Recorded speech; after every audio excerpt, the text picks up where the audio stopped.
नमस्कार, मैं मेघा रानी आप सभी के बीच उपस्थित हूँ श्री लाल शुक्ल जी का उपन्यास राग दरबारी लेकर। आप सभी से निवेदन है कि मेरा चैनल सब्सक्राइब करें और अपने सभी दोस्तों के साथ इसे शेयर करें। तो आज हम लोग 32वां अध्याय अध्ययन करेंगे। चलिए शुरू करते हैं। उस साल शिवपालगंज में रबी की पैदावार अच्छी हो गई। जाड़ों में समय से पानी बरसा। नहर के बड़े साहब का, जो जनता का घास कूड़ा और जनतंत्र को प्लेग समझता था, तबादला हो गया। उसकी जगह एक ऐसा हाकिम आया जिसने नहर के पानी को पानी की तरह खर्च किया और सभी जगहों पर उसे पहुंचाने की कोशिश की। बसंत में पछुआ हवा तेजी से नहीं चली, टिड्डियों और चूहों का प्रकोप नहीं हुआ। हरी फसल को लाठी के जोर से अपने जानवरों द्वारा चराने वाले दो विख्यात गुंडे थे। उनमें से एक किसी ट्रक के नीचे कुचल कर मर गया, दूसरा हवालात चला गया। कोई ऐसी फौजदारी नहीं हुई जिससे गांव के आधे लोग खेती का काम छोड़कर जेल में बंद रहते। आपसी दुश्मनी से किसी ने खलिहान में आग नहीं लगाई। गांव के किनारे एक जंगल में कुछ बंजारे आकर बस गए थे। उनकी लड़कियां जवान और सलोनी थीं। वे कच्ची शराब बनाते और सस्ते दामों पर बेचते थे। उधर से निकलने वाले नौजवानों को भेड़ा बनाकर वे अपनी झोपड़ी में बांध लिया करते थे, और जिस समय गोड़ाई करने के लिए उनका खेत पर होना लाजमी होता, उस समय वे झोपड़ी पर बंधे हुए मिमियाते रहते थे। इस साल पुलिस ने पहले लड़कियों पर हस्तक्षेप किया, फिर कच्ची शराब पर, और आखिर में बंजारों के पूरे रहन सहन पर हस्तक्षेप करके उन्हें इलाके से बाहर खदेड़ दिया। इस तरह नौजवानों और खेतों के बीच बागों में निरंतर चलने वाले जुए को छोड़कर और कोई बाधा नहीं रही, और उन्होंने खेती में जी लगाकर मेहनत की। पैदावार अच्छी हुई, पर जैसा कि लोग समझते थे, ऐसा अचानक ही नहीं हुआ। अच्छी पैदावार के पीछे इन घटनाओं या घटनाओं के अभाव का भी हाथ था। अच्छी पैदावार पर किसानों ने ज़्यादा ध्यान नहीं दिया, क्योंकि वे बुरी पैदावार पर भी ध्यान नहीं देते थे। पर बहुत से दूसरे वर्ग ताली बजा बजा कर नाचने लगे। नेता बोले कि यह हमारे व्याख्यान का नतीजा है। विकास अधिकारी आंकड़ों की मार्फत कहने लगे कि सब हमारे प्रयासों से हुआ है। सरकारी क्षेत्रों में लोग एक दूसरे को बधाइयाँ देने लगे। अच्छी पैदावार का एक नतीजा यह भी निकला कि गयादीन को मुकदमेबाजी से कुछ राहत मिली। कर्ज की वसूली के लिए उन्होंने कुछ दावे दायर कर रखे थे, उनमें प्रतिवादियों ने रुपए देकर सुलह कर ली। बहुत से किसान अपनी ओर से रुपया लेकर उनके यहाँ आने लगे, और शादी ब्याह का मौसम निकट होने के बावजूद रुपए की वसूली बढ़ी, निकासी कम हुई। एक दिन वे 7-8 किसानों से घिरे हुए अपने हिसाब किताब में व्यस्त थे कि उन्होंने देखा वैद्य जी उनके घर की ओर आ रहे हैं। यह इतिहास था। बड़े आदमियों का जीवन चरित्र ही हमारे यहाँ इतिहास माना जाता है, और अगर उनकी परिभाषा न बदली तो भविष्य में हाई स्कूल में लड़कों की वार्षिक परीक्षा में अवश्य पूछा जाएगा कि वैद्य जी के जीवन की सबसे महत्वपूर्ण घटना क्या थी, और वे उत्तर में लिखेंगे, वे फलाना तारीख सन फलाना को अपना दरवाज़ा छोड़कर गयादीन नामक एक महासामंत के घर पर गए थे। इसी के साथ दूसरा सवाल होगा, इस घटना का कारण क्या था, और लड़के जवाब लिखेंगे, इस घटना का कारण उनके बड़े लड़के बद्री पहलवान का आचरण और गयादीन की लड़की बेला का दुराचरण था। जैसा एक महापुरुष अपने दूसरे महापुरुष के साथ सुलूक करता है, गयादीन ने कुछ उसी तरह वैद्य जी का स्वागत किया। एकांत हो गया। वैद्य जी बोले, एक बहुत महत्वपूर्ण विषय पर आपसे बात करने आया हूँ। गयादीन कुछ नहीं बोले। जो बात करने आया है वह उनके चुप रहने पर भी अपनी बात तो कहेगा ही, वे जानते थे। कुछ क्षणों की खामोशी के बाद वैद्य जी बोले, जाति प्रथा के बारे में आपकी क्या राय है? गयादीन के चेहरे पर उलझन का एक जाल सा फैल गया। उन्होंने कहा, भगवान की देन है, उन्होंने आपको ब्राह्मण बनाया है, मैं बनिया हूँ। मैं यह नहीं मानता। वैद्य जी मुस्कुरा कर बोले, जाति पाति के कारण ही हमारे देश की यह दुर्दशा हुई है, इसलिए मैं अपने पुत्रों का अंतर्जातीय विवाह करना चाहता हूँ। किसी न किसी को इस दिशा में भी आगे तो आना ही पड़ेगा। महात्मा जी कहा करते थे। गयादीन ने हाथ उठाकर उन्हें आगे बात करने से रोका। कहा, लड़कों का बिरादरी के बाहर ब्याह करना हो तो कर लो महाराज, पर इतने समझदार आदमी होकर महात्मा जी को इन लड़के लड़कियों के साथ ना घसीटो। वैद्य जी लड़खड़ा गए। बोले, मैं तो एक बात कह रहा था। मैं भी, कहकर गयादीन चुप हो गया। थोड़ी देर खामोशी रही। सामने नीम के पेड़ के नीचे एक भैंस बंधी हुई खूंटे के आसपास चक्कर काट रही थी और मुंह से तरह तरह की आवाज़ें निकाल रही थी। उसे एक प्रेमी की फौरन ज़रूरत थी। अगर कोई इंसान जानवरों की बोली समझता होता तो उसे भैंस की चीख पुकार में किसी ऐसे फिल्मी गाने को बेचैनी का एहसास हो सकता था जिसे हीरोइन ने हीरो की अनुपस्थिति में भरे बाजार तड़प तड़प कर गाया हो। जैसा भी हो, वैद्य जी और गयादीन के बीच की खामोशी को तोड़ने के लिए इसके सिवाय वहां उस समय कोई दूसरी आवाज नहीं थी। कुछ देर बाद वैद्य जी बोले, तो अंतर्जातीय विवाह के बारे में आपकी क्या राय है? वे सिर झुकाए बैठे हुए थे। सुनकर उन्होंने धीरे से गर्दन उठाई और थोड़ी देर भैंस की उछल कूद विरक्त भाव से देखते रहे। उधर ही देखते हुए बोले, महाराज, ये बामन ठाकुरों के घर की बातें हैं, इसमें हम बनिया बक्काल क्या सलाह दे सकते हैं? वैद्य जी मुस्कुराते हुए बोले, आप कैसी बातें करते हैं गयादीन जी? यह हम दोनों के परिवार का प्रश्न है, इसमें आप कुछ ना बोलेंगे तो और कौन बोलेगा? गयादीन ने अब अपना मुंह वैद्य जी की ओर धीरे से घुमाया। जब वैद्य जी का चेहरा फोकस में आ गया तो उन्होंने अपनी सूनी और उदास निगाह ऐसे भाव से जिसमें कोई लेन देन न था उस पर केंद्रित कर दी। पूछा, इसका मेरे परिवार से क्या मतलब महाराज? वैद्य जी ने आश्चर्य के साथ अपनी भौहें ऊपर चढ़ा ली। बोले, तो आप कुछ नहीं जानते? गयादीन वैसे ही बैठे रहे। उनकी खामोशी ने बताया वे कुछ नहीं जानते। वैद्य जी अब तेज रफ्तार से बोलने लगे। बद्री को यही पसंद है। 16 वर्ष की अवस्था पा लेने पर पुत्र के साथ भी मित्र जैसा व्यवहार करना पड़ता है, इसलिए मैंने कोई आपत्ति नहीं प्रकट की। उसने संभवतः कन्या के विचार भी जान लिए हैं। अब आपको भी कोई आपत्ति न होनी चाहिए। इस बार भैंस इतने जोर से उछली कि लगा हुआ खूंटे के साथ उड़कर आसमान में पहुंच जाएगी। पूरे माहौल पर ऐतराज सा दिखाते हुए गयादीन ने भौहें सिकोड़ी, पर खीश प्रकट किए बिना ही बोले, मेरी आपत्ति क्यों होगी? आपके लड़के जहां चाहे ब्याह करें, मुझे क्यों बीच में लपेटते हो महाराज? वैद्य जी उब चुके थे। उन्होंने कहा, मैं आपको लपेट नहीं रहा हूं, कन्या तो आपकी ही है, इसलिए आपसे बात कर रहा हूं, पर आप जानबूझकर अनजान बन रहे हैं। सोते को जगाया जा सकता है, पर कोई झूठ मूठ सोने के बहाने पड़ा हो तो उसे कैसे जगाया जाए? गयादीन ने विरोध में हाथ उठाकर उन्हें टोकना चाहा, पर वे कहते रहे, जब बद्री ने निश्चय ही कर लिया है कि और पूरे समाज में बात फैल गई है तो हमारा यही कर्तव्य है कि शांतिपूर्वक इस प्रस्ताव को स्वीकार कर लें। यह एक आदर्श विवाह माना जाएगा, दोनों सुख से रहेंगे। बद्री को मैं राजनीति में काट रहा हूँ, यूनियन का मैनेजिंग डायरेक्टर उसे बना ही दिया है। कन्या को भी कुछ दिन बाद समाज सुधार के कार्यों में लगा देंगे। महिलाओं का एक बोर्ड है, उसमें उसे कोई पद दिला देंगे। मोटर मिलती है, चपरासी साथ रहता है, कुछ समय बाद एमएलए का टिकट भी दिलाया जा सकता है। पति पत्नी दोनों मिलकर सुखपूर्वक देश सेवा करेंगे। हमें और क्या चाहिए? वैद्य जी ने अपने उत्साह के कारण ध्यान नहीं दिया कि यह सुनते सुनते गयादीन का चेहरा रुआंसा हो गया है। गयादीन ने हाथ जोड़कर गिड़गिड़ाते हुए कहा, महाराज, मेरी बनी हुई बात ना बिगाड़ो। मेरी बिटिया पर ऐसे ही क्या कम मुसीबतें हैं। माँ बचपन में ही मर गई थी, किसी तरह पाल पोस कर बड़ा किया है। शहर में अग्रवाल वैश्यों का एक परिवार है, वे लोग इसका उद्धार करने को तैयार हैं। लड़का पढ़ा लिखा नौकरी में लगा है, 15 दिन बाद ही ब्याह की तिथि है। अब इस बीच में तुम सब बड़े आदमी अगर झूठ मूठ उसकी बदनामी करने लगोगे तो उसका क्या होगा महाराज? खुद सोच लो। मेरी बिटिया पर कलंक लगाओगे तो तुम चाहे जितने बड़े नेता हो, नरक में कीड़े मकोड़ों की तरह जाकर घिसटोगे। अब ज्यादा हमारा मुंह ना खुलवाओ। वैद्य जी सन्नाटे में आ गए। गयादीन ने फिर कहा, तुम्हारे ये सांड, क्या नाम है उनका, छोटे रूपन, सनीचर फटीचर, ना जाने मेरी बिटिया के बारे में क्या क्या बातें उड़ाते रहते हैं। तुम भी इतने बड़े ज्ञानी होकर इन लौंडो लफाड़ियों जैसी बातें करने लगे हो। अब महाराज यही विनती है कि तुम खुद अपना मुंह बंद कर लो और अपने इन सांडों को हटक दो। लड़की का किसी प्रकार ब्याह निपट जाए तब तक के लिए शांत बने रहो। आज तुम्हारा जमाना है, सभी लोग तुम्हारे पांव पर लौट रहे हैं, पर अपने को इतना ना भूल जाओ, भले आदमियों को भी शिवपालगंज में रह लेने दो।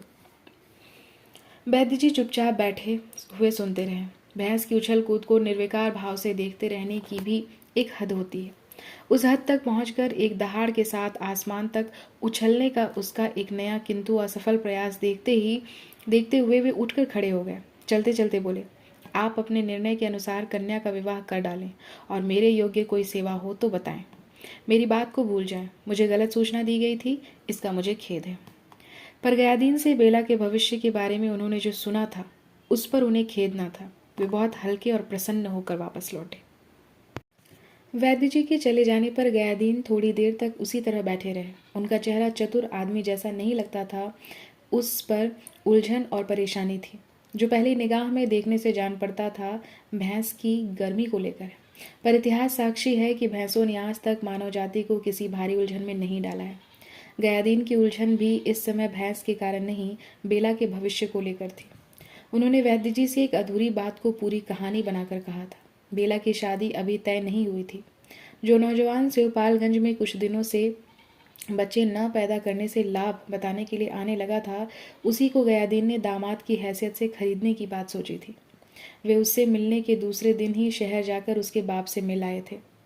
उसकी वहाँ पर कपड़े की एक दुकान थी जो पहले अच्छी चलती थी, पर 2 साल से पड़ोस में एक पंजाबी दुकानदार के आ जाने से बिगड़ गई थी।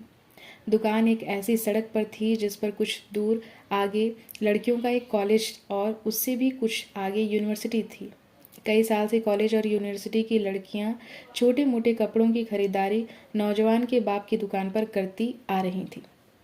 ये लड़कियां फैशनेबल थीं और बेवकूफ़ थीं, और पता नहीं क्यों रोज़ खरीदते रहने पर भी उन्हें कपड़ों की हमेशा कमी बनी रहती थी। इसी कारण नौजवान के बाप की दुकान बड़ी धूम से चलती थी, और उसी की आमदनी से नौजवान ने एमए पास करके बच्चों की रोकथाम वाली नौकरी हासिल कर ली थी, और नौजवान की बहन ने बीए पास करके एक अमीर शौहर हथिया लिया था। पर पंजाबी की दुकान बिल्कुल पड़ोस में खुल जाने से पूरा नक्शा ही बदल गया था, क्योंकि उस दुकान पर एक 22 साल का खूबसूरत लड़का सवेरे से ही दाढ़ी मुंह साफ करके तंग पतलून और चुस्त टी शर्ट पहनकर बैठ जाता था, और लड़कियां अब उधर ही जाकर कपड़े खरीदने लगी थीं। वह उन्हें बहन जी कहकर संबोधित करता, फिल्मी तारिकाओं के नाम पर डिज़ाइन किए हुए कपड़े दिखाता और नए किस्म की चोलियों और पायजामों के बारे में लड़की को इक्का दुक्का देखकर कभी कभी बिना मांगी हुई सलाह देने लगता था। अब लड़कियां जिस रफ्तार से कपड़े खरीद रही थी, उससे यही लगता था कि कपड़ों की उन्हें पहले से भी ज़्यादा कमी है, और शायद वे दिन को नया कपड़ा लेती हैं और रात में उसे उतार कर किसी को दे देती हैं। संक्षेप में नौजवान के बाप की हालत बिगड़ रही थी। उसने गयादीन की यह स्थिति काफ़ी विस्तार के साथ समझाई। इसका निष्कर्ष यही था कि लड़का आपका है, जब चाहें ब्याह कर लें, पर आजकल हमारे बुरे दिन आ गए हैं, इसलिए लड़के को मैं सस्ते दामों में बेचने के लिए तैयार नहीं। लड़कियों को फुसलाकर और उन्हें चोलियां बेचकर जो अपनी रोजी कमाएगा वह कभी न कभी दुखी ज़रूर होगा, गयादीन ने सोचा। उन्हें नौजवान के बाप से हमदर्दी दिखाकर बताया कि वे जब दामाद खरीदने निकले हैं तो अच्छी कीमत भी देने को तैयार है। उस पर शादी बिना किसी दिक्कत के तय हो गई, सिर्फ लड़के की कीमत के बारे में बात पक्की नहीं हो पाई। नौजवान के बाप ने पड़ोस में पंजाबी लड़के के आने के दिन से आज तक के घाटे का हिसाब लगाकर गयादीन से 15,000 रुपये की मांग की। गयादीन ने अपनी जाति की सराहना करते हुए बताया कि यह मांग वाजिब ही है, क्योंकि हाथी का लेन भी 1 क्विंटल का होता है, और एक दुकानदार दिवालिया होते हुए भी अपने लड़के की कीमत 15,000 आंक सकता है। इसके बाद उन्होंने आखिरी बात कही कि मेरी हैसियत आपसे बहुत छोटी है और मैं लड़के की कीमत 7,000 से ज़्यादा नहीं दे सकता। उसके बाद उसी तरह होने लगी जैसे कि ऐसे मौक़ों पर करोड़ों बार हुई है। नौजवान के बाप ने कहा कि 7,000 बहुत कम है, क्योंकि 14,000 तक कीमत तो पहले ही लग चुकी है। गयादीन ने कहा कि मैं कीमत देने लायक नहीं हूँ, मैं तो अपनी हैसियत बता रहा हूँ। तब नौजवान के बाप ने कहा कि मैं अब लड़के के चाचा से बात करूंगा, जो कि फलाना जगह पर असिस्टेंट सेल्स टैक्स ऑफिसर है, और मैं लड़के के मामा के चचेरे भाई के साढ़ू से बात करूंगा, जो कि फलाना जगह डिस्ट्रिक्ट एंड सेशन जज है, और जो लड़के को बिल्कुल अपने लड़के की तरह मानते हैं। और मैं अपने मौसेरे भाई के साले से बात करूंगा, जो कलकत्ता के लोहे का कारोबार करते हैं, और मैं लड़के की माँ, चाची, बुआ, मौसी, मामी, ताई, दादी, परदादी से भी बात करूंगा। उसने गयादीन को आश्वासन दिया कि इन सब की राय लेकर मैं लड़के की कीमत अंतिम रूप में 10 दिन के भीतर बता दूंगा, और भगवान चाहेगा तो हम और आप समधी बन जाएंगे। उसने बेला के बारे में कुछ भी जानने से इनकार कर दिया और कहा कि लड़की पढ़ी लिखी है तो अच्छा है, और नहीं है तो बहुत अच्छा है, क्योंकि मुझे उससे मास्टरी नहीं करानी है। और लड़की सुंदर है तो अच्छा है, और नहीं है तो बहुत अच्छा है, क्योंकि मुझे उसे कोठे पर नहीं बैठाना है। तो जिस समय वैद्य जी ने गयादीन के से अंतर्जातीय विवाहों की सुंदरता पर बहस शुरू की, उनकी पहली प्रतिक्रिया यह हुई कि वे उठकर भाग लें और शहर जाकर नौजवान के बाप के हाथ में 15,000 रुपये रख दें। वैद्य जी के यहाँ से टलते ही वे शहर जाने की तैयारी करने लगे। थोड़ी देर में जब वे मकान के बाहर आए, उन्हें खन्ना मास्टर, मालवीय और रंगनाथ आते हुए दिख पड़े। ये घंटा भर के पहले नहीं टलेंगे, उन्होंने सोचा। फिर यह भी सोचा कि शहर जाने की बस अभी 2 घंटे तक नहीं मिलेगी। खन्ना मास्टर ने कुछ स्थानीय खबरें सुनाकर एक वक्तव्य दिया। देश रसातल को जा रहा है। स्वयं नीरस और निराशावादी होते हुए भी गयादीन को ये मास्टर काफ़ी दिलचस्प जान पड़ते थे और उनको उनकी हर बात में मूर्खता की बिजली कौंधती हुई नजर आ रही थी। उन्होंने पूछा, यह रसातल है कहाँ? खन्ना मास्टर इतिहास पढ़ाते थे, उन्हें भूगोल का पता न था। वे इस सवाल से उखड़ गए। जवाब में उन्होंने बुजुर्गों से सुनी हुई एक बात कही, कहाँ बताया जाए, सरग नरक पाताल रसातल सब कुछ हमारे मन ही में है। गयादीन कुछ देर इस दर्शन पर गौर करते रहे, फिर बोले, मन ही में है तो परेशानी कैसे? जाने दो देश को रसातल में, किसी का नुकसान क्या है? खन्ना मास्टर का उत्साह बुझ गया। बोले, नुकसान पर क्या बहस, मैं तो एक बात कह रहा था। गयादीन ने उन्हें पुचकारते हुए कहा, सभी लोग जब कुछ कहते हैं तो कोई बात ही कहते हैं। ऐसी उखड़ी हुई बातें गयादीन कभी नहीं करते थे। खन्ना मास्टर ने चौंक कर गयादीन के मुंह की ओर देखा, पर उदासीनता की चरम सीमा पर पहुंचकर वह दूसरी ओर मुड़ गया था। वे नए सिरे से अपने सामने भैंस की उछल कूद देखने में लग गए थे। खन्ना मास्टर ने अभी तक उधर ध्यान न दिया था। अब उन्होंने भी देखा, वह खूंटे के इर्द गिर्द उछल कर चक्कर काट रही है और किसी काल्पनिक पाली में खड़ी हुई किसी काल्पनिक भैंस के साथ कबड्डी जैसा खेल रही है। बराबर रंभाती जाती है, पेशाब का परनाला बह रहा है।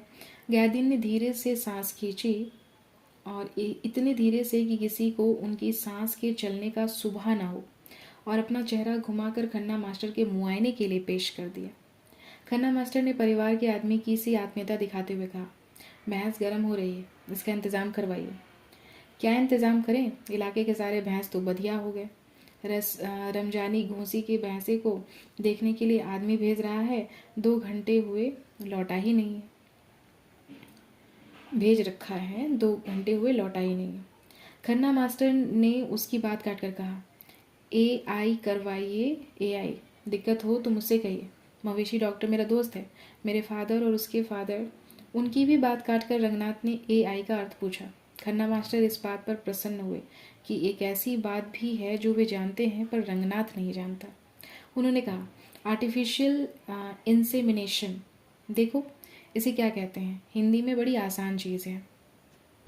जब भैंस गर्म हो रही हो तो उसे AI सेंटर पर ले जाइए और उसका AI करवा डालिए। रंगनाथ गयादीन की ओर इस आशा से देखने लगा कि शायद उसे उधर से AI का अर्थ समझने में कुछ मदद मिल जाए, पर वे चिंतित दृष्टि से भैंस की ही ओर ताक रहे थे। भैंस ने इस बार खूंटे से कुछ दूर आकर एक ऐसा रॉक एंड रोल दिखाया कि लगा अब भैंस की जगह यहाँ एल्विस प्रिस्ले को बुलाना पड़ेगा। गयादीन ने कहा, इस भैंस को 2 बार उस सेंटर पर भेज चुका हूँ, पर ना जाने कैसी पिचकारी लगाते हैं, गाभिन ही नहीं होती। खन्ना मास्टर बोले, क्या पता नकली और मिलावट का माल वहाँ भी इस्तेमाल होता हो। मैं मवेशी डॉक्टर से बात करूँगा। गयादीन ने सिर हिलाकर इसका विरोध किया। बोले, नहीं, कसूर उस माल का नहीं, मेरी किस्मत का है। तीनों भैंसों को पिचकारी लगाई जाए तो किसी न किसी एक भैंस पर वह बेकार हो जाती है। कुछ ऐसा है कि हर बार वह एक भैंस मेरी ही होती है। रंगनाथ उस वार्तालाप से आर्टिफिशियल इंसेमिनेशन का अर्थ समझ गया था और अकारण झेपने लगा था। झेप मिटाने के लिए ही बातचीत में शामिल हो गया। बोला, आप हमेशा मजबूरी की ही बात करते हैं। गांव में मजबूरी नहीं तो और क्या मिलेगा? गयादीन ने उदासी से कहा। वे हुस्न कर धीरे से बैठ गए थे। चारपाई चरमराई, पर आज उन्होंने उसके साथ कोई मुरव्वत नहीं की। वे हुमसे हुए बैठे रहे। कांपते हुए बोले, रंगनाथ बाबू, तुम शहर के आदमी हो। शहर में हर बात का जवाब होता है। मान लो कोई आदमी मोटर से कुचल जाए तो कुचला हुआ आदमी अस्पताल में पहुंच जाएगा। अस्पताल में डॉक्टर बदमाशी करे तो उसकी शिकायत हो जाएगी। शिकायत सुनने वाला चुप बैठा रहा तो 10-5 लफंगे मिलेंगे, जुलूस निकाल देंगे। उस पर कोई लाठी चला दे तो लोग जांच बैठलवा देंगे। तो वहाँ हर बात की काट आसानी से निकल आती है। इसलिए वहाँ मजबूरी की मार नहीं जान पड़ती, और अगर कोई कभी मजबूरी हो जाए तो आदमी के पास उसकी भी काट है। आसानी से वह फांसी लगाकर मर जाता है और दूसरे दिन उसका नाम अखबार में छप जाता है। लोग जान जाते हैं कि वह मजबूरी से मरा था। फिर कुछ दिनों तक अखबारों में मजबूरी की बात चलती रहती है और समझ लो यह भी मजबूरी की एक काट ही है। रंगनाथ के मुंह की ओर देखकर उस पर दया से दिखाते हुए गयादीन ने कहा, मैं शहर के बारे में ये सब कुछ जानता हूँ। नौजवानी के दिनों में मैं कलकत्ते में रह चुका हूँ। खन्ना मास्टर ने कुछ कहने के लिए मुंह खोला पर गयादीन ने टोक कर कहा, और यहाँ गांव में क्या है, कोई मोटर से कुचल जाए तो मोटर वाला रफ्फू चक्कर हो जाएगा, कुचला हुआ आदमी कुत्ते की तरह पड़ा रहेगा। अगर कहीं अस्पताल हुआ तो 2-4 दिन में मरते मरते पहुंच जाएगा। अस्पताल में अगर कोई डॉक्टर हुआ भी तो पानी की बोतल पकड़ाकर कहेगा कि लो भाई, राम का नाम लेकर पी जाओ।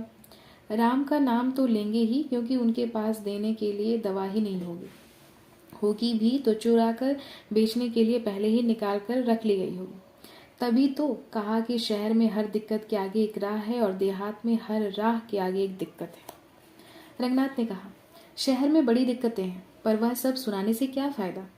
एक आदमी नंगे बदन अपने को आदमी साबित करने वाले स्थान को एक अंगूछे से ढके हुए आया और खबर लाया कि रमजानी घूसी 2 रुपए पर अपने भैंस को लगाने के लिए तैयार है। गयादीन ने सांस खींचकर कहा, अपना अपना जमाना है। अपना सिर हिलाकर उन्होंने उस आदमी की ओर एक इशारा किया। इशारा पाते ही आदमी ने भैंस को खूंटे से छुड़ा लिया। देखते देखते भैंस की आवाज़ रेडियो नाटकों की शैली में फेड आउट हो गई। वह नंगा आदमी भैंस और अपने अंगूछे के साथ दृश्य से बाहर निकल गया। भैंस के जाते ही वातावरण की गर्मी खत्म हो गई। गयादीन, जो उसकी चीख पुकार के कारण जोर से बोलने लगे थे, अपनी सहज मुद्रा शैली पर उतर आए। बोले, बात कुछ फूहड़ है, पर यह भैंस गाभिन हो जाए तो इत्मीनान हो। रमजानी को 2 रुपया लेकर भैंसा खोलने को तैयार हो गए, पर भैंसा ही कहीं इनकार न कर दे, कहकर वे मुस्कुराए। यह एक घटना थी। शिवपालगंज में किसी ने आज तक उन्हें मुस्कुराता हुआ न देखा था। रंगनाथ समझ गया कि यह मुस्कुराहट रो न पाने की मजबूरी से पैदा हुई है। अचानक खन्ना मास्टर ने पूछा, बेला की कैसी तबीयत है? सुना इधर कुछ बीमार थी। मालवीय ने उसे घूर कर देखा। रंगनाथ ने भी सोचा, मास्टर लोग ऐसे ही होते हैं, दर्जे से निकलते ही कोई ना कोई बेवकूफ़ी की बात छेड़ देते हैं। गयादीन के पर इस सवाल की कोई प्रतिक्रिया प्रकट नहीं हुई। वे सिर्फ खन्ना मास्टर की तरफ चुपचाप 1 मिनट तक सीधी सादी भोली भाली निगाह से देखते रहे। खन्ना की समझ में नहीं आया कि इस 1 मिनट के युग में वे खुद किस तरफ देखें। फिर गयादीन ने पूछा, अपनी तबीयत का हाल बताओ मास्टर साहब, तुम्हारे 107 वाले मुकदमे में क्या हो रहा है? वही तो आपको बताने आया था। गयादीन ने उन्हें याद दिलाई, पर आप तो रसातल की बात बता रहे थे। खन्ना मास्टर अचानक दीन बन गए। बोले, अब हम लोगों को आप ही बचाइए, दोनों ओर से मुसीबत है। प्रिंसिपल यहाँ पिटवाने पर आमादा है, वहाँ इजलास में डिप्टी साहब पूरा मुकदमा सुनने के पहले ही नाराज हो गए। गयादीन ने रंगनाथ की ओर देखा। कुछ कहा नहीं। मालवीय ने समझाया, रंगनाथ जी इस मामले में हमारे साथ हैं, इनके सामने पूरी बात हो सकती है। चूंकि प्रत्येक बुद्धिजीवी गुटबंद होने के बावजूद गुटबंदी का खुला इल्ज़ाम लगते ही तिलमिला उठता है, इसलिए रंगनाथ ने सिर हिलाकर कहा, मैं किसी के साथ नहीं हूँ। इनके साथ इस मामले में ज्यादती हो रही है, इसलिए मुझे इनसे हमदर्दी है। गयादीन ने कहा, तब क्यों कहते हो कि तुम किसी के साथ नहीं हो? मालवीय ने अपनी बात जारी रखी। यहाँ प्रिंसिपल साहब ने छोटे पहलवान को भड़का दिया है। परसों राह चलते उसने मुझसे कहा कि मास्टर साहब, अभी कुछ हुआ नहीं है, चुपचाप शिवपालगंज छोड़कर चले जाओ, नहीं तो कुछ उल्टा सीधा हो गया तो तुम्हारे घर वालों को दुख होगा। इस तरह की सलाह और लोग भी दे चुके हैं। शायद प्रिंसिपल हम लोगों को पिटवाना चाहता है। समझ में नहीं आता कि क्या करें। करोगे क्या? चुपचाप मार खा लो। मास्टर होकर मार खाने से कहाँ तक डरोगे? गयादीन जमीन पर निगाह गड़ाकर धीरे धीरे बोले। खन्ना मास्टर को जोश आ गया। कहने लगे, हम चुपचाप मार खाने वाले नहीं हैं, ईंट का जवाब पत्थर से देंगे। गयादीन कुछ नहीं बोले। खन्ना मास्टर ने फिर कहा, कोई नवाबी के दिन नहीं है जो जिसको चाहे मार बैठे, दिन उससे भी बुरे हैं। गयादीन ने कहा, मैं तो 4-6 साल से यही देख रहा हूँ। वहाँ रंगापुर में हेडमास्टर का खून हो गया था कि नहीं? क्या हुआ? मारने वाले आज भी बल्लम लिए मूछ पर ताव देते हुए घूम रहे हैं। उन्होंने सिर हिलाकर सांत्वना सी देते हुए समझाया, नहीं मास्टर साहब, तुम कभी ईंट का जवाब पत्थर से न देना।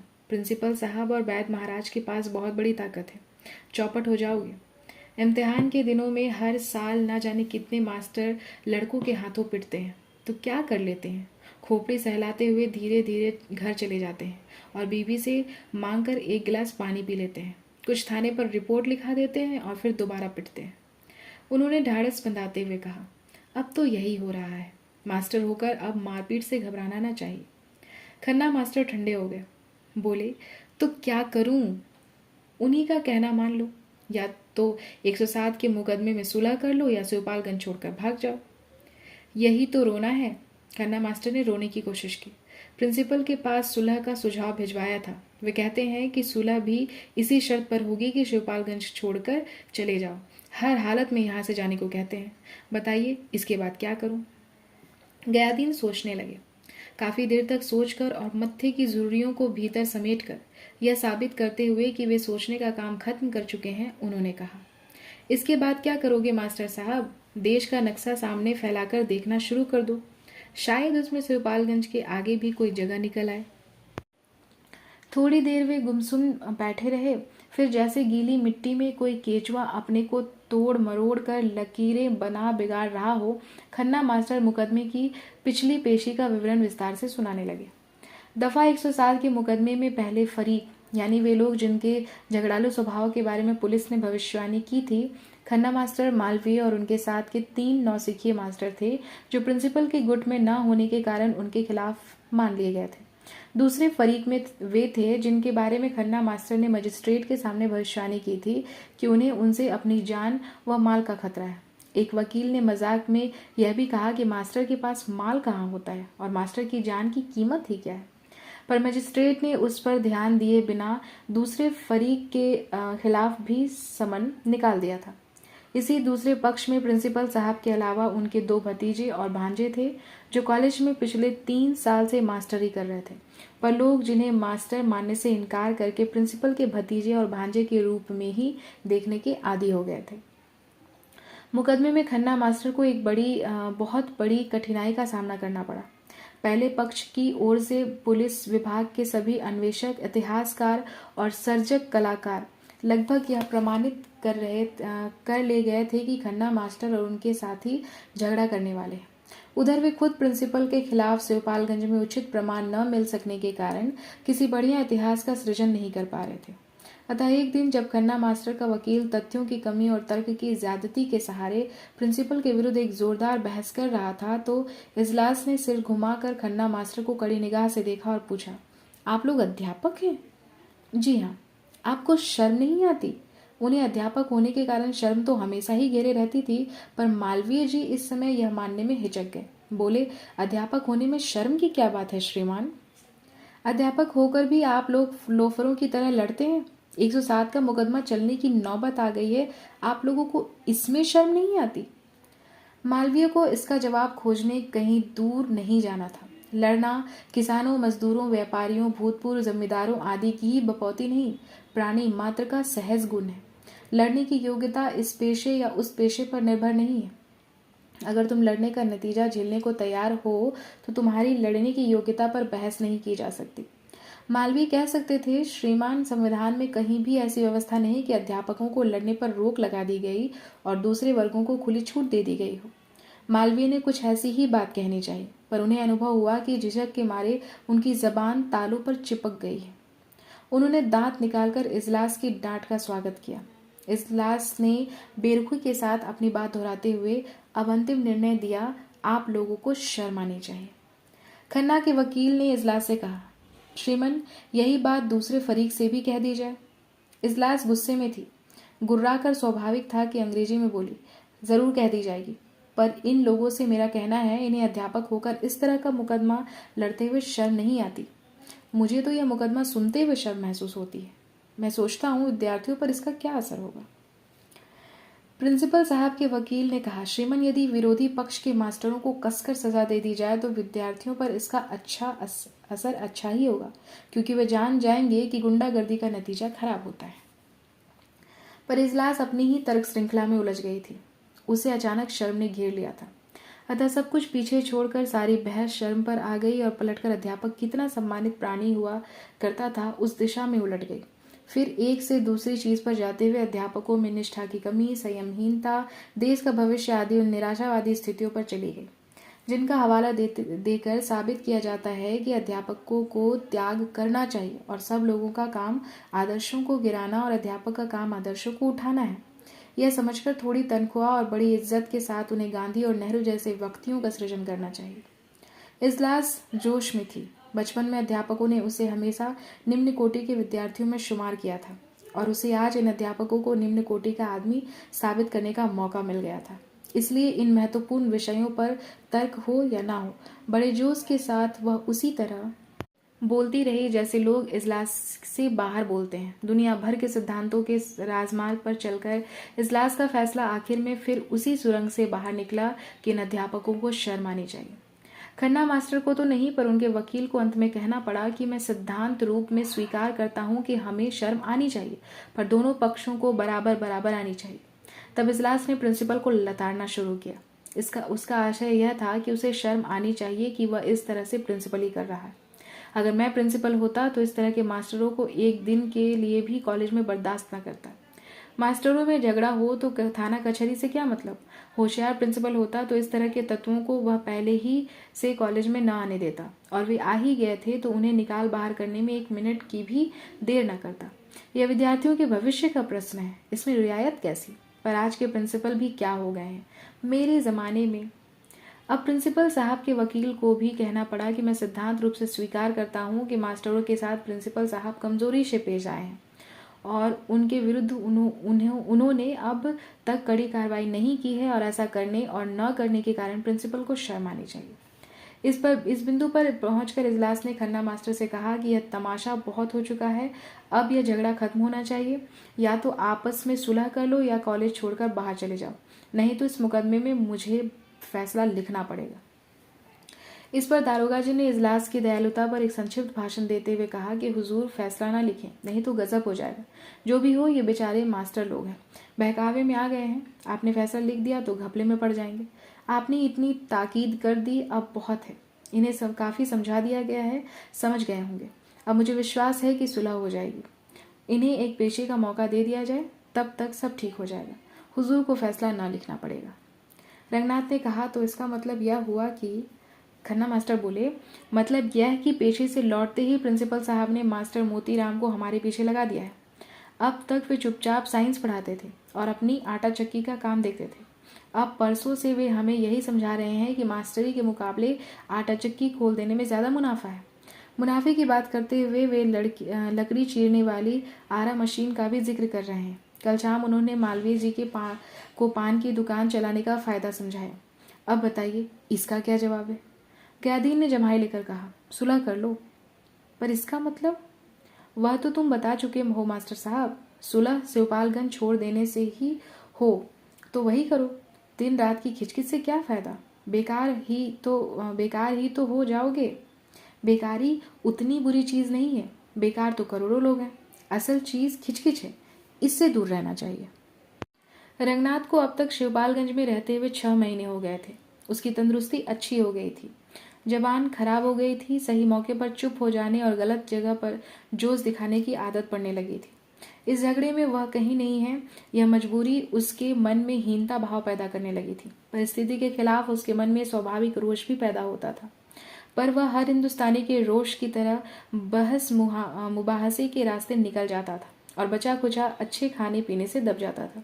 पर आज इस हीनता की अनुभूति और रोष के भाव से मिलकर उसे न जाने कैसा बना दिया है कि उसे डपटना शुरू कर दिया। उसने बात डपट से शुरू की और डपट ही पर जाकर छोड़ी। जो भी हो, उसके बाद का अर्थ यही निकला कि इस परिस्थिति का डट कर विरोध किया जाना चाहिए। खन्ना मास्टर को पीछे नहीं हटना चाहिए, अन्याय से समझौता नहीं करना चाहिए। कहते कहते रंगनाथ को ऐसा लगा कि वह अंग्रेजी पढ़े लिखे देसी आदमी की तरह टूटी फूटी जबान में कोई धार्मिक ग्रंथ बाँच रहा है। वह चुपचाप हो गया। मास्टर ने कहा, हम लोग कुछ नहीं कर सकते। रंगनाथ ने कहा, पर आप गयादीन जी। जवाब में गयादीन ने रुक रुक कर एक किस्सा सुनाया। हमारे इलाके में बहुत दिन हुए एक माता प्रसाद हुए थे। इस इलाके में के वे पहले नेता थे। लोग उनकी बातें बड़े प्रेम से सुनते थे। वे ज़रूरत पड़ने पर जेल भी जाते थे। तब लोग उनकी याद और भी बड़े प्रेम से करते थे। जब वे जेल से वापस आते तो लोग ज़्यादातर उनसे इसी तरह की बातें करते रहते कि जोश में आकर वे फिर जेल चले जाएं। एक बार वे कई साल तक बिना जेल गए हुए रह गए। इसका नतीजा यह हुआ कि लोग उनके व्याख्यानों से उबने लगे। जिम्मेदारी, विनाश, स्त्री शिक्षा, विदेशी चीज़ों और शराब की दुकान का बहिष्कार, इन विषयों पर उनके व्याख्यान लोगों को इस तरह याद हो गए कि वे जब बोलने खड़े होते तो स्कूली लड़के उनके कहने से पहले ही उनके व्याख्यान के टुकड़े करके उसे दोहरा देते। उनके कहने के लिए कुछ बचता नहीं था। जब चंदा मांगने के लिए जाते तो लोग समझते कि वह भीख मांग रहा है। वे जब भारत माता की जय बोलते तो लोगों को लगता कि वह अपने खानदान का प्रचार कर रहा है, और वे जब जमींदारी विनाश की बात करते तो लोग जान जाते कि वह बिना लगान दिए साल पार कर जाना चाहता है। मतलब यह है कि माता प्रसाद की लीडरी इस इलाके में 5 साल तो चली। बाद में उन्हें लगा कि कुछ जम नहीं रहा है। तब मुझे ही समझाना पड़ा कि भैया माता प्रसाद, लीडर में जो गुण होना चाहिए वह तुम में नहीं है। चाहिए यह कि लीडर तो जनता की नस नस की बात जानता हो, पर जनता लीडर के बारे में कुछ भी न जानती हो। यहाँ सब बात उल्टी है। तुम खुद तो जनता का हाल जानते नहीं हो, पर जनता तुम्हारी नस नस से वाकिफ है। इसलिए यह इलाका लीडरी में तुम्हारे मुआफिक नहीं रहा है। तुम या तो यहाँ से किसी दूसरे इलाके में चले जाओ या कुछ दिनों के लिए जेल हो आओ। माता प्रसाद मेरी राय मानकर जेल चले गए। उसी के साल भर बाद किसी दूसरे जिले से तुम्हारे मामा वैद्य जी यहाँ आए। उनके बारे में किसी को कुछ नहीं मालूम था। लोग सिर्फ इतना जानते थे कि उनकी काली काली मूछें हैं, मजबूत देह है और उनकी वीर्य पुष्टि की दवाओं की धाक है। उन्होंने कोऑपरेटिव सोसाइटी बनाई, यहाँ एक मिडिल स्कूल खुलवाया, अपना आयुर्वेदिक दवाखाना खोला, और जब तक लोग जान पाए कि वे किसके कौन हैं, वे यहाँ के नेता बन बैठे। एक गांव की जिम्मेदारी भी उन्होंने रेहन में रख ली। कोऑपरेटिव में कर्जा देर से मिलने के कारण किसी को तकलीफ ना हो, इसलिए साथ साथ अपना रुपया भी कर्ज पर चलाना शुरू कर दिया। उधर माता प्रसाद जेल में पड़े रहे और इधर लड़ाई में सिपाहियों की भर्ती कराने लगे। शहर की अमन सभाओं में जाने लगे। आज़ादी मिलने के बाद उन्होंने जिम्मेदारी के विरोध में रेहन वाला गांव बिकवा दिया और रुपया लेकर भूतपूर्व जमींदार कहलाने से बच गए। उधर माता प्रसाद जेल से निकलकर सरकारी पेंशन लेकर शहर में अपना पेट पालने में लग गए। इधर बाबू रंगनाथ, तुम्हारे मामा, अकेले डील पूरा इलाका बन गए। बाबू रंगनाथ लीडरी ऐसा बीज है जो अपने घर से दूर की जमीन में ही पनपता है, इसलिए मैं यहाँ लीडरी नहीं कर सकता। लोग मुझे बहुत ज़्यादा जानते हैं, उनमें मेरी लीडरी न चल पाएगी। कुछ बोलूँगा तो कहेंगे देखो गयादीन लीडरी कर रहे हैं, और इस खन्ना मास्टर के लिए तो मैं वैसे भी लीडरी नहीं करूँगा। जिनके कुछ समझ ही नहीं है उनके लिए कहाँ तक वकालत की जाए। लौंडों की दोस्ती, जी का जंजाल। रंगनाथ ने उनका व्याख्यान शांतिपूर्वक सुन लिया था। कहा, पर गयादीन जी, मामा को आप ही अच्छी तरह जानते हैं, आप ही उन पर कुछ असर डाल सकते हैं। आपको खन्ना की कुछ मदद तो करनी पड़ेगी। गयादीन ने सोचा, ये लोग कितने बेशर्म हैं। महीनों से इन्हें समझा रहा हूँ कि मेरे सहारे न रहो, खींच कर चले जाते हैं, फिर दौड़ते हुए इधर ही आते हैं। इजलास ने सही कहा था, इन्हें शर्म आनी चाहिए। उन्होंने कहा, खन्ना मास्टर की मदद मैं तो नहीं कर पाऊंगा, पर तुम कर सकते हो। अपने मामा के खिलाफ तुम अब बोलने ही लगे हो। झिझक दूर हो गई है, तुम बाहर के रहने वाले भी हो। यहाँ वाले तुम्हारी असलियत जानते नहीं हैं, और जैसे ये खन्ना मास्टर हैं वैसे ही तुम हो। अब तुम ही लीडरी करके दिखाओ। रंगनाथ ने तैश में आकर कहा, तो यही होगा। आप कहते क्या हैं? लौंडों की दोस्ती, जी का जंजाल, उन्होंने कहा, पर अपने मन में ही कहकर रह गए। बिना दिलचस्पी के वे उन लोगों का तेजी से उठकर जाना देखते रहे। उन्हें याद आया कि शहर जाने के लिए बस का टाइम हो गया है। 15,000 रुपया बहुत बड़ी रकम है, पर बेला के लिए उसकी कोई कीमत नहीं है। भैंस अभी तक वापस नहीं आई है, और अब गांव में रहना बड़ी जलालत है। इसी के साथ यह अध्याय यहीं पर समाप्त। धन्यवाद।